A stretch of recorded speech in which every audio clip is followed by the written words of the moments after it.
this may not be suitable for everybody, or even those who are politically incorrect.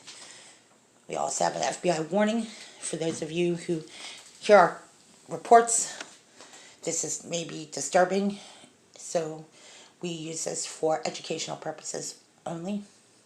Please subscribe to our YouTube channel. We are going to be talking about child sexual abuse and the babysitter and what the babysitter reports. See, what I'm coming to realize is the injuries associated with rectal, in this case, abuse. During a rectal exam, the doctor at AGH, that they do several tests, okay? And if a victim is afraid, lock the door and call the police and call 911.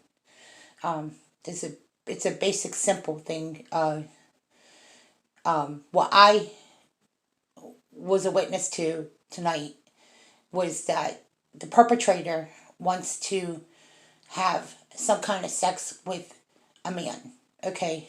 And I'm concerned, okay? So I locked myself in the bathroom, and I'm tape recording it right now because I know that he's an arrogant son of a gun. And I've dealt with customers, I've dealt with clients, I've dealt with certain types of people that are stalkers. This is a stalker. That's all I can tell you, okay?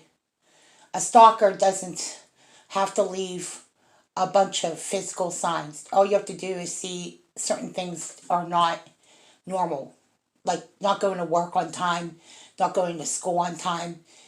Those are things that need to be reported to the school, okay?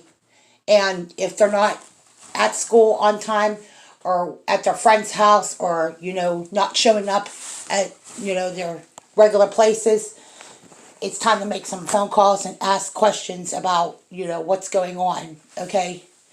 This is why Crime Watch works, because if you have a babysitter or babysitters that pay attention to what goes on, you can get a picture of what's going on, okay? With young men and young women, especially if they're hanging out and something totally seems unusual with taking other people's things. Like one of the things is when you are assigned a locker in the beginning of the school year, you're responsible for your own things. You put your stuff in the locker and lock it. Otherwise, it's not going to be there, okay?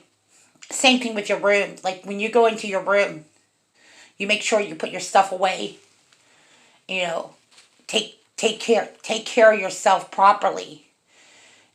By making sure you fold your clothes, try to keep your room neat, try to do some things around the house that makes life normal.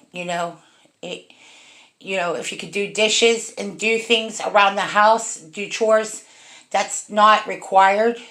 At some point, they'll sit down and have a meeting and say, hey, this house of family meeting, like there's some things that'll be designated to everyone there. Right now, that's not how it goes. Not during summer, not during the first week of school either.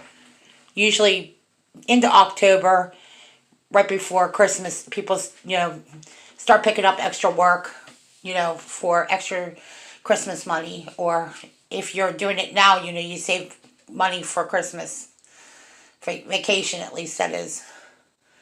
But I don't agree with a man that a girl dates and he thinks he owns part of her stuff. Unless he has an invoice and he shows proof of purchase, nobody can just go take somebody's stuff. They got to show at least a receipt or something. So hold on to your receipts, especially if you're buying things for your apartment or your new home, or new place establishment. Keep an invoice because it proves proof of purchase, okay? There are people making claims all the time. And, put your stuff in a secure, here's the thing, go to the bank, put your deed and all your important paperwork in a safe deposit box. I highly recommend it. Anytime somebody starts taking somebody's stuff or forging anybody's name or forging anything, it's a big mess, and it's fraud, and it's all these other things that you're gonna have to we'll have to talk more about. But anybody forging somebody's name or anything, like I was given permission to write my dad's checks, so I know. I just want you to know. But there are people that are doing some fraudulent things that just don't add up. So it's best to save your receipts just in case you have a case. If you have a case going on, if it goes underreported, not reported at all, it's because there's abuse going on, and that's the bottom line.